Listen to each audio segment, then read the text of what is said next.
Welcome back to the Comics Multiverse. Tonight we will be talking with Benjamin Hunting, who's currently running a Kickstarter campaign for Dead Air 1 and 2, a 90s college radio sci-fi. Uh, this is one of the projects that we've been covering over on Comic Watch's crowdfunding corner every week since it started, and I thought it looked pretty interesting, and I wanted to find out more about it, and so I Benjamin is here to sit down with us, and so let's bring him in, and I'll stop talking and let him do some. How's it going? Good evening. Good evening, Chad. So before we get in and talk about your campaign, the Kickstarter, tell me a little bit about yourself and maybe how your introduction to comics and how it all started. Sure. So I am a comics creator who lives in Quebec, and most of that time I've spent in Montreal. But I just kind of recently moved out in the country, so I'm enjoying the peace and quiet and all the trees. And I got into comics, I guess, seriously in my early 30s. I'm a late bloomer to comics, and it really took the proximity of a local comic book shop in the neighborhood that I moved into to kind of jolt me into moving past the books that I had read when I was a kid, which was mostly a lot of, Sunday morning stuff like Peanuts and Bloom County and Doonesbury. And I'd always enjoyed that. And when I got a little bit older, I started reading a lot of Archie and Betty and Veronica. And I just never kind of transitioned into the DC and Marvel stuff because I don't think it was around when I was growing up, unlike the other books, which I had access to. When I was a kid, I read everything. If it was in my immediate vicinity, I was going to be reading it because I was deathly afraid of being bored. In a pre-mobile phone era, it was all about the printed word. So I had to take whatever I could get, whether that was a comic book or a cereal box on the back. But anyway, when I began to realize there was more to the comics world than superheroes, which is honestly, I think a discovery a lot of people never make just by the virtue of how comic books are marketed in North America. I realized there was a whole bunch of stories being told in a medium that I found to be fascinating. And I think the starting off point for me was Alison Bechdel with her book Fun Home, about growing up in Vermont. I don't know if she actually grew up in Vermont or if that's just where she lives now. But anyway, what it was like for her growing up in her family. And then I got into, Are You My Mother, and kind of followed Dykes to Watch Out For, and reading these just as fantastic, I wouldn't even call it slice of life books, but kind of something that blended slice of life with political commentary and social commentary. And I just expanded from there. And it's odd because I used to read a ton of fiction, and I would say at this point in my life, graphic novels and comic books have almost entirely displaced that. So I still read a lot of nonfiction prose, but when I'm looking for an imaginative narrative, I almost exclusively reach towards graphic novels now. And what inspired you to kind of, try to create your own book? Well, I've been a professional writer for about 15 years, and most of that is, magazines, websites, ghostwriting, that kind of thing. A lot of it's in the automotive space, but also, talking about music, technology, that kind of stuff. And so I'd realized that writing was a viable career, but I didn't know anything about comic books in terms of how the industry worked. And I had written a novel about 10 years ago, and the experience was okay. I self-published it, and I'm happy that I told the story, but I realized that there were some stories that I wanted to tell that felt very visual. Just I was reading so many comics and being exposed to so many different styles. I became really attracted to that type of storytelling, the ability to engage the mind in more than just the word on the page. And I had our first book was called Code 45, and that was an idea that I had kicking around in my head for many years, and I just didn't know how to get it out. And I approached a friend of mine whom I grew up with. She has been a comic books fan a lot longer than I have, but her partner, whom I've also known for 20 years, is Joe Ing. He's a comic book artist who's worked on things like Transformers and Street Fighter and whatnot, stuff for Udon. And I kind of approached both of them and said, "Hey, do you know someone in the industry who might be interested in taking a chance on a first-time writer and exploring the story that I have that I'm trying to work out?" And it turned out that both of them wanted to be involved. So that was kind of how I got my feet wet. And then from then it was essentially just like opening a huge fire hose and aiming it directly at my face and being exposed to what the comic book industry is, at least a sliver of what the comic book industry is. Yes. Yeah, I mean, that's interesting because, usually I see how, creators, hook up with, or not hook up, but, meet the rest of the creative team. But, it seems like you had a, pretty, you know, I wouldn't say easy, but you had a very accessible means to help you, bring this to life. For sure. It's, I was shocked when Joe said he wanted to draw the book. I didn't expect it.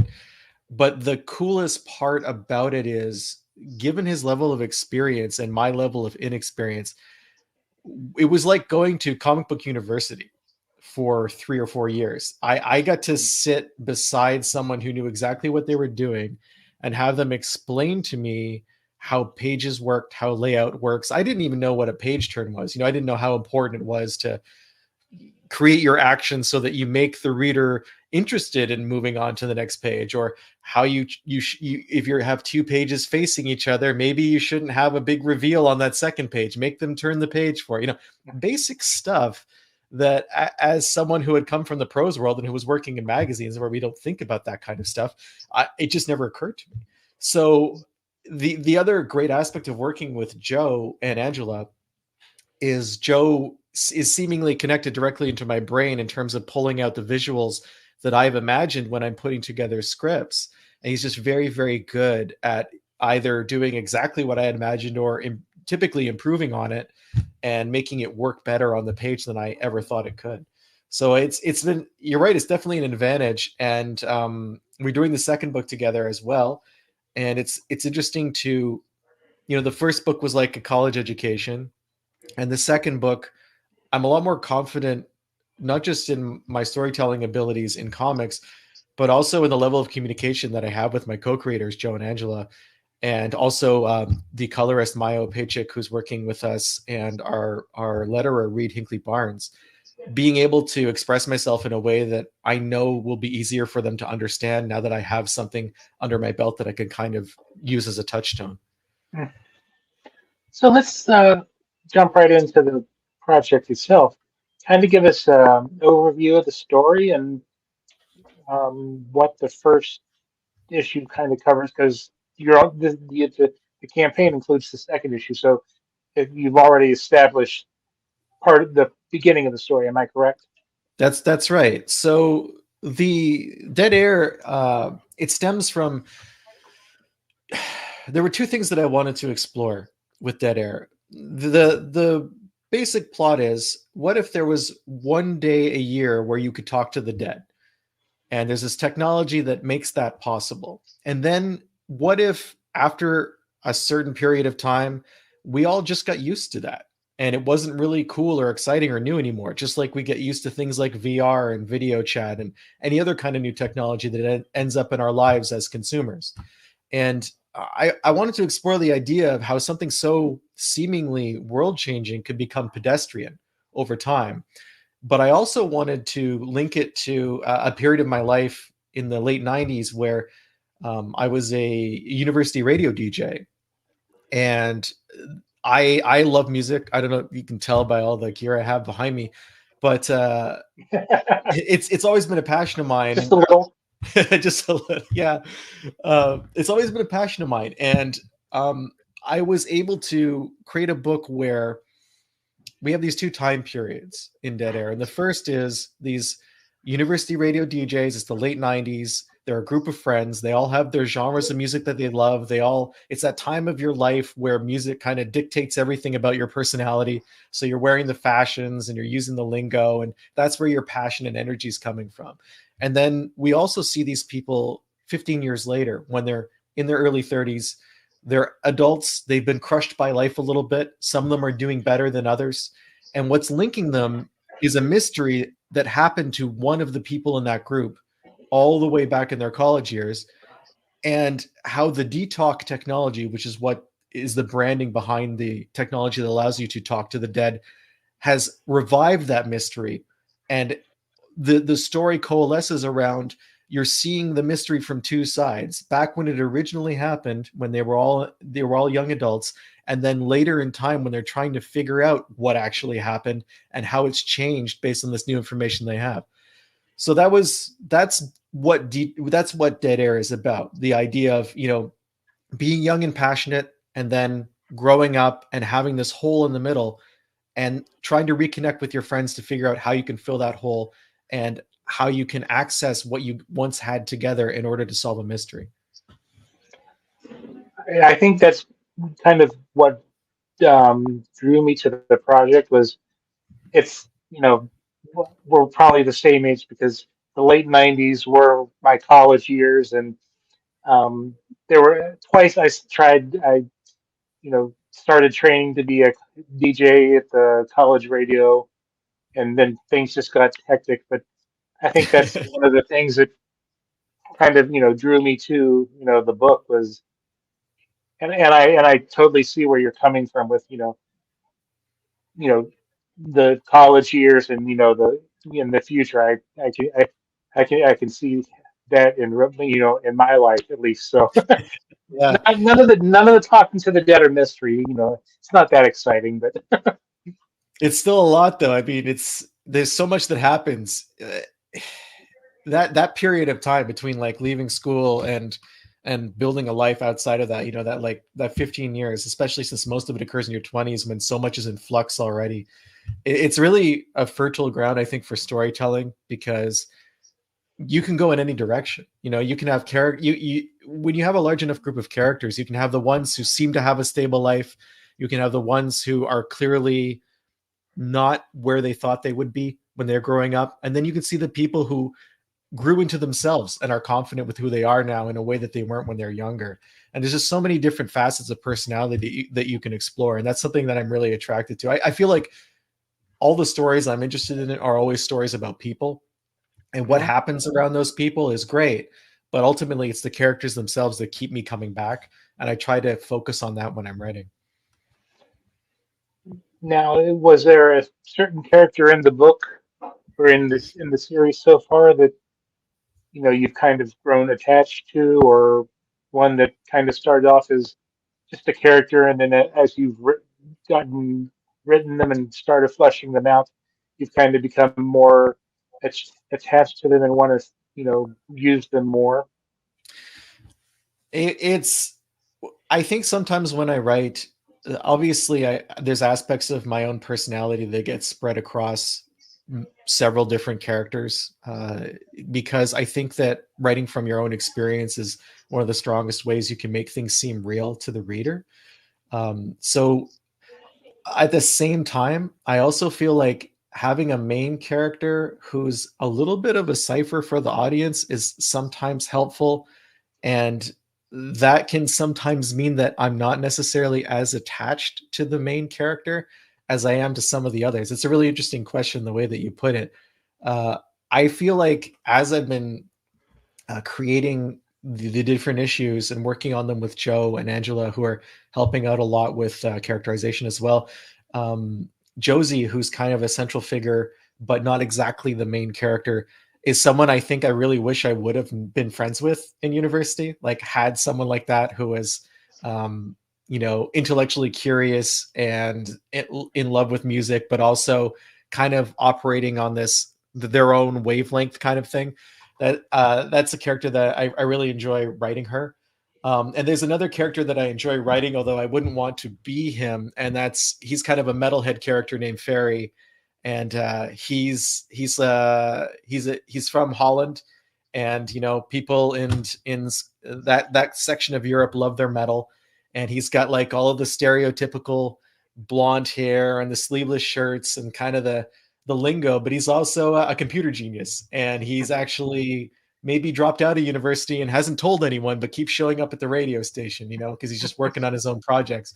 And he's a lot of fun to do too, because I just like that kind of person where they're figuring out the path they're taking through life, and it works for them. But if other people found out what they were doing, they might be a little scandalized about how they're going on about it. So, when who influences your writing? Do you have? You can be authors, people from any, from novels, comics, any area of, you know, Uh, writing. for Dead Air, it's interesting because the one of the inspirations for writing this book was, I don't know if you're familiar with Shelley Bond, but she wrote a book that was kind of a memoir about her own college radio experiences in the 80s in the Midwest. And it wasn't fictional, it wasn't supernatural, it wasn't sci-fi. It was a straight ahead retelling of what those experiences were like. And I read that a couple of years ago and I really enjoyed it. And it got me thinking about all of the strange and wonderful and weird stuff that happened when I was a college DJ. And that got the gears turning about, some of these stories are great. Maybe I could incorporate them into something, into a project. And it put me on the path to eventually writing Dead Air. But in terms of the stories that I write from a fiction perspective, I like to I like to think that a lot of what inspires me is people like David Cronenberg, who is a Canadian film director who often, most of the stories I think that he tells are either about identity or perception of reality. Like, how can you know what's real? How can you tell whether what you're experiencing is the same as what the person beside you is experiencing? Things like that. I really like the idea of a reality that isn't necessarily shared. And so that kind of stuff, I try to, or at least I see it coming through in my work. And I know that a lot of that stems from taking too many film classes when I was younger and just like diving into this Cronenberg-esque world. I think that that's probably the strongest influence on a book like Dead Air. And I've always been a big sci-fi person. I've always liked Philip K. Dick. He's another author who really talked a lot about identity in ways that I still have trouble processing to this day. He was kind of operating on a higher level than what I'm capable of. But that sci-fi influence is definitely in the background in most of my work. So from reading the page, it sounds like there's a soundtrack that goes along with the story. Yeah, I've been having a lot of fun putting together playlists for Dead Air. And part of that is because one of the decisions that Joe and I made when we were creating the characters was to have each of them be part of their own subgenre. So we have a goth character, we have a Britpop character, we have a character that loves alternative rock, we have the metal character, we have a classical music DJ, we have a country DJ. And so Joe loved it because he got to draw very different styles and go back to the 90s and look at all the fashion and kind of pull from that. And it's a really fertile thing. There's so many different offshoots of that you can do. But for me, it allowed me to go back to the 90s. And I think sometimes when you're looking at a decade or what we perceive as a decade in society, it tends to be kind of a mishmash where everything exists all at once. Everyone in the 90s is wearing like teal, but they're also wearing like members only jackets because there's a hangover from the 80s. And then they're also like they're carrying Discmen everywhere. It's like everything they try to make one character who does absolutely all of those things. But when you split it up into these different, when we did the different genres for each character as a DJ, I can just focus on creating a playlist that's just Britpop and focus on creating a playlist that's just 90s dance music, and really dive deep into that. And it's been fun because I actually got involved. It's been 20 years, but I'm back on the air on a community radio station in the new area that I'm living in, who was looking specifically for someone to come in and do a 90s show. And so what I ended up doing was it's Dead Air on the radio, and we're exploring each of the characters from the book through their genres and giving each of them an hour on the air every week, where I talk about 90s music from their perspective, why that character would have liked it in that time period, and why the songs they're listening to are important or interesting, or what the background is to them. So it's almost like a full circle where, like, I started on the radio, then I drew a comic book about it, and now I'm back on the radio, which was completely unexpected. So I'm a big music geek. I can't play an instrument, but if I hear a song, I could from the 80s or the 90s or even the 2000s, I could probably, give you the artist and the title. What what are your, I guess, top 90s groups? Cool. That's a good question. I think probably my favorite 90s group, bar none, is Portishead. I still remember the first time I heard Glory Box, and it blew me away. And I ended up picking up the album shortly thereafter. I'd never heard anything like that. I never even heard the word trip hop. And they're still one of my favorite bands. I was really into Nirvana, but like only after Nirvana ceased to be a band. I started playing guitar when I was 16, and I did that through learning Nirvana songs, and that I burned out on it, but I loved it at the time. I also really love Garbage. The first two albums, incredible music. Shirley Manson's vocals are amazing. Butch Vig's production is incredible. Music I still listen to this day. And I love a lot of stuff like Veruca Salt, and the Siamese Dream from Smashing Pumpkins was an important album to me. And then on the part of the reason I included Britpop in this book is actually two reasons. And this is one of them's kind of petty, but there was a comic book called Phonogram from Kieran Gillen that came out, I want to say 10 years ago. And he kind of was writing about Britpop, but from a magical perspective. And there's sections in the book where he would disparage this band called Echo Belly. I think he didn't like them, and it was a fun way for him to kind of rag on them. And I happen to really like that group. And I specifically included them in Dead Air as kind of a rebuttal to the hate that they've received in other comic books. But on top of Echo Belly, I was really into Supergrass and Elastica, and those were bands that, again, absolutely love them, still listen to them, and still a very vital time in music for me. How about you? What about you from the 90s? What were you listening to? That was my. I was raised in a very kind of strict home, so the 90s were my Nine Inch Nails. Let's see. I was, I got into, I liked the early Dave Matthews stuff from that era. And I mean, that was a lot of, you know, I can't even think about it right now, but, a lot of the stuff you mentioned too. Also, but that in the 80s are probably my, you know, influential music, like yourself.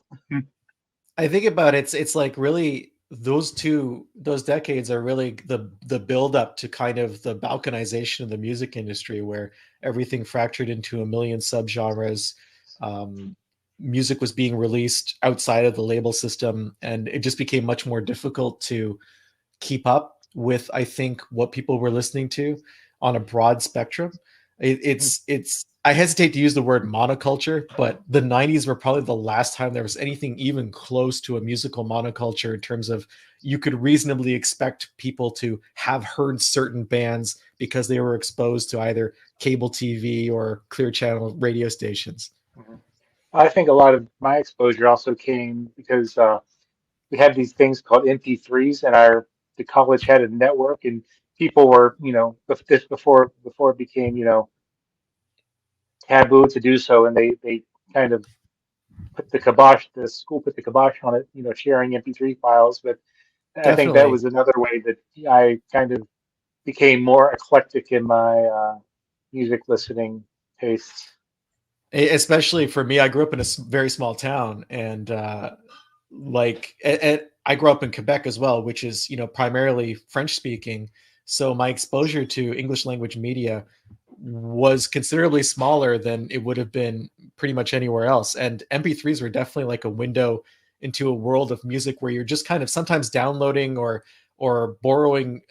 In Canada, it's funny because downloading is technically legal.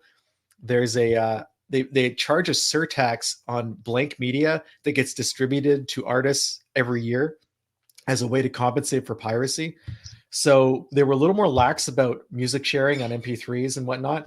And sometimes you just grab something because the name was weird and it interested you. You know, like you had no idea what you were listening to half the time, but that's a great way to discover new music. And just talking about this made me think, like, when I became trying to become started with the um, radio station, the college radio station. They were still, you had to put the CD in, find the track, pod the thing down, wait Yep. till, and then my senior year, yeah, it was all MP3s, and it was Yeah. just kind of interesting that in that 4 years, how things kind of shifted.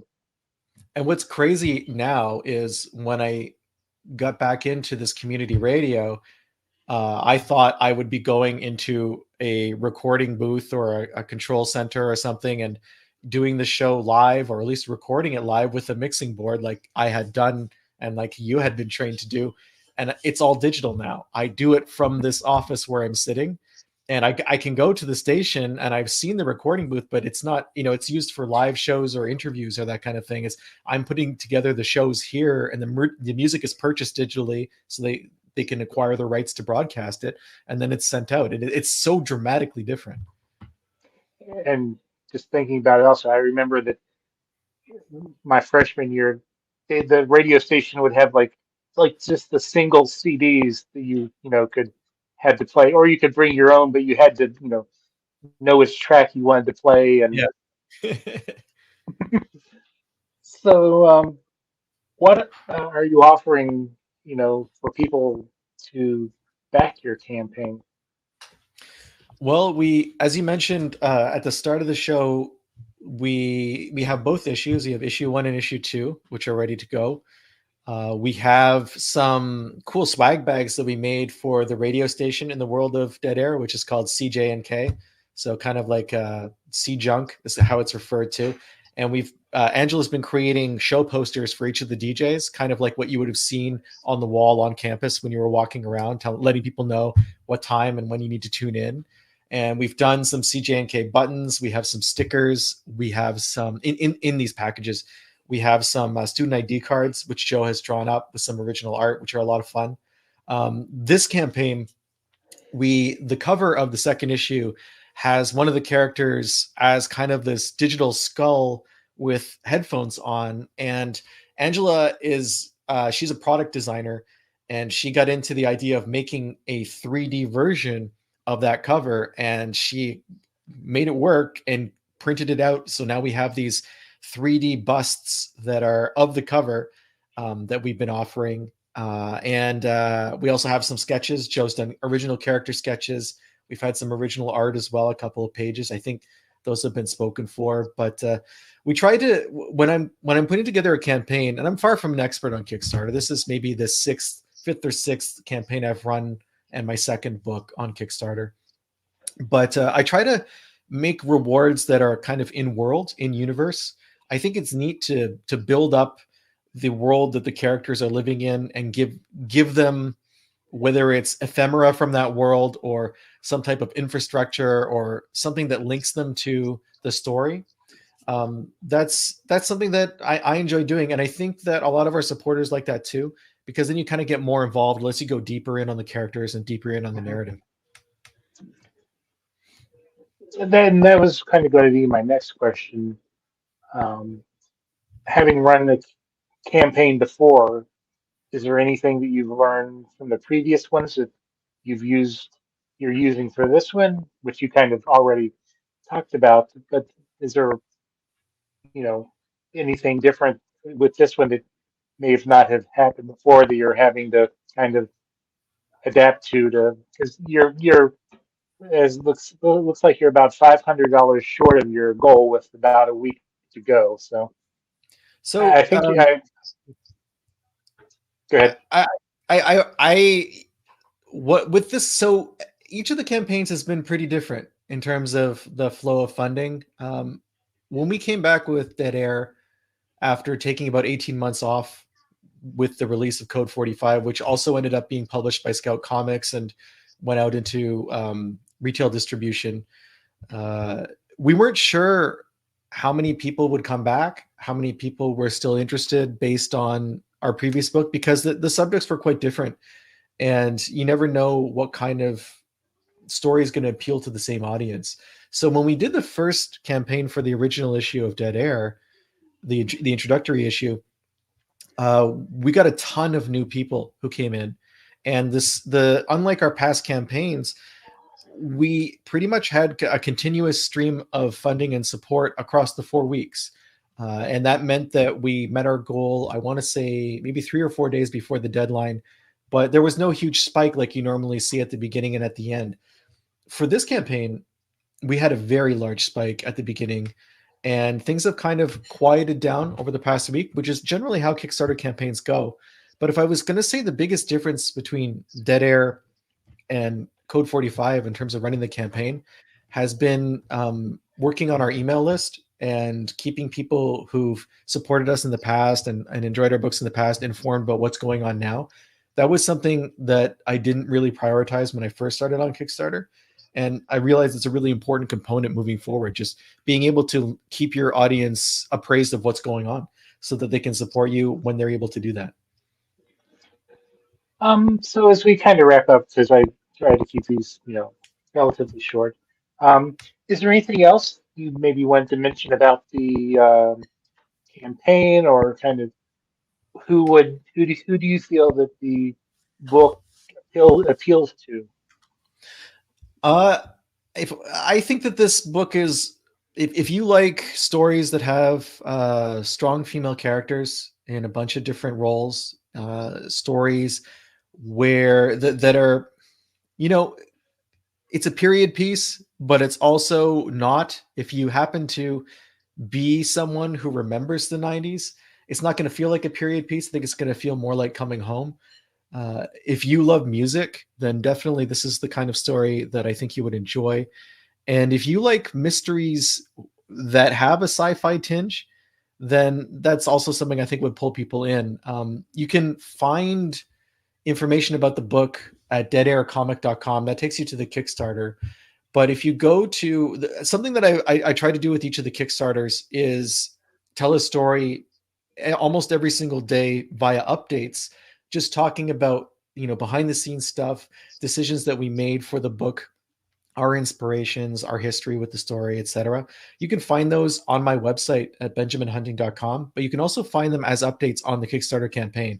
So there's a lot of cool backstory stuff there, and a lot of what we were talking about with playlists and music and talking about that and my own musical experiences as a university DJ are found there.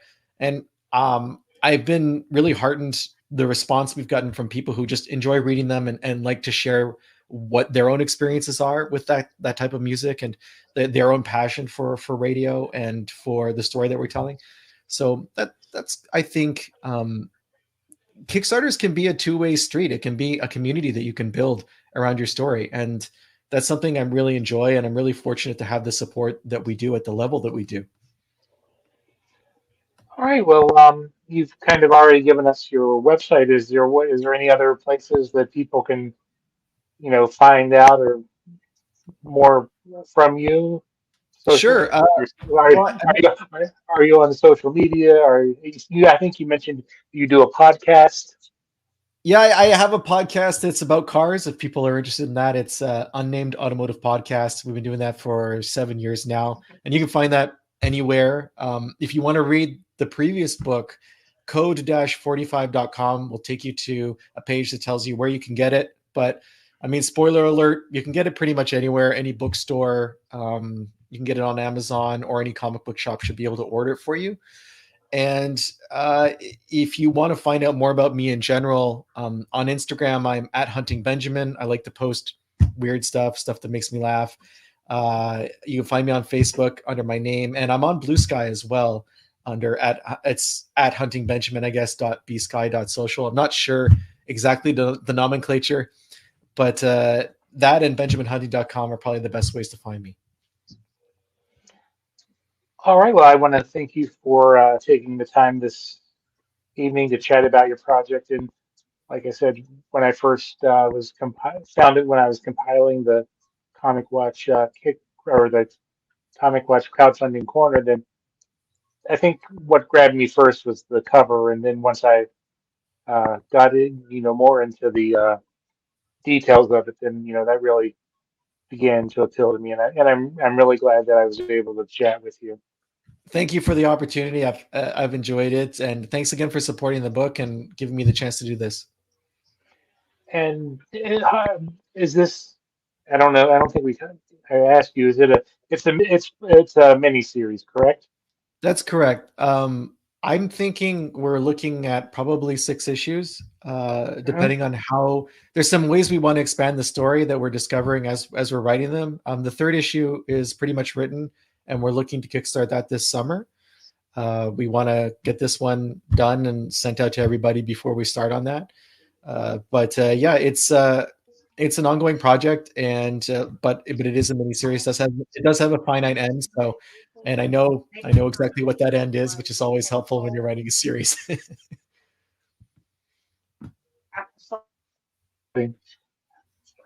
Yeah. Okay. Well, we'll definitely have to have you back this summer when, if you'd like, you're more than welcome back to come back and chat with us I'd love again. to. I'd love to.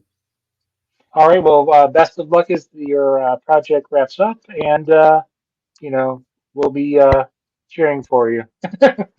Thank you, Chad. Have a good night. All right. You too.